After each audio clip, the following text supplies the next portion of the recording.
why is Knock at the Cabin a must-watch? Oh yeah, I mean, there's so many, so many reasons. I'm in it, but I mean, for me, I remember when Night kind of first pitched it to me. It was this just family on holiday, and they get broken into by these 4 strangers that tell them they have to make this choice or the world will end.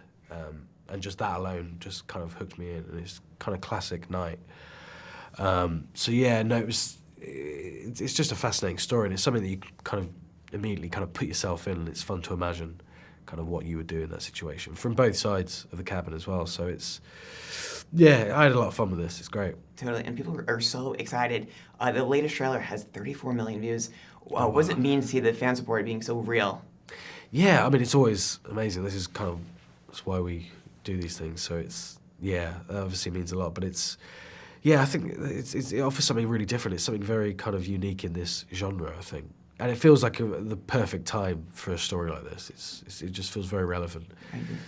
So yeah, it's great. And what was the key to nailing the accent you used for this film? Ooh, yeah, I don't know, it was a tricky one because, see, for some reason I kind of wanted to go really, and I kept kind of slipping into a lot of kind of southern things.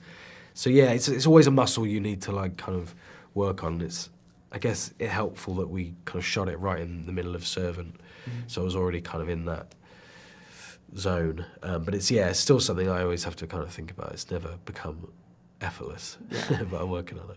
And here you play essentially a villain. How much fun was it to do that? And do you feel like it was a departure for you? Yeah, definitely. I've definitely never played a character like him. There's a darkness to him, definitely, and you can get this sense that he's had this kind of very shady past, but he's also kind of on this kind of reform. He's trying to be a better person. The fact that he's there is a sign that he wants to be better.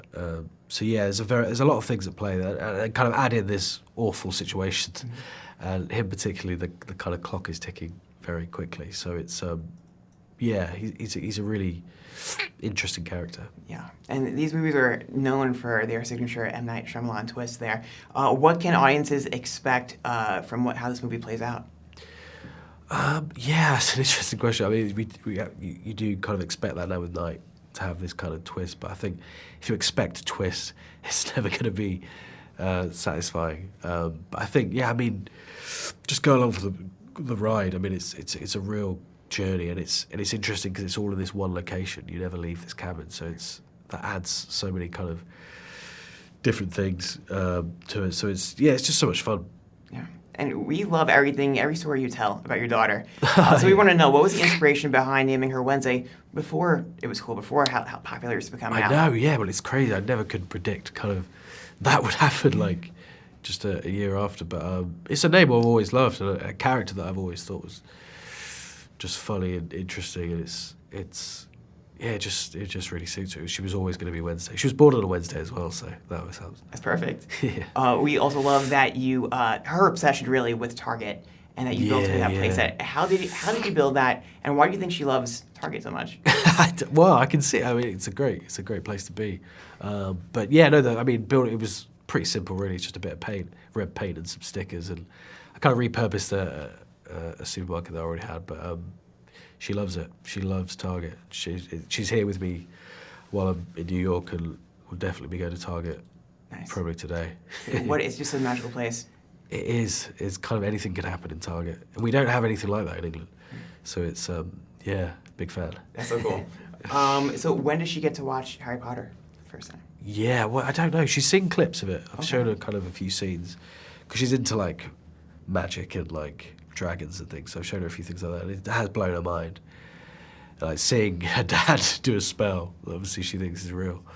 So yeah, no, later I think, when she's kind of a bit older, I'll introduce them to her, but I think it'll be fun, yeah. It'll be really exciting. And I know you recently teased that you'd be willing to return to the franchise. Have there been any conversations surrounding that? No, not at all.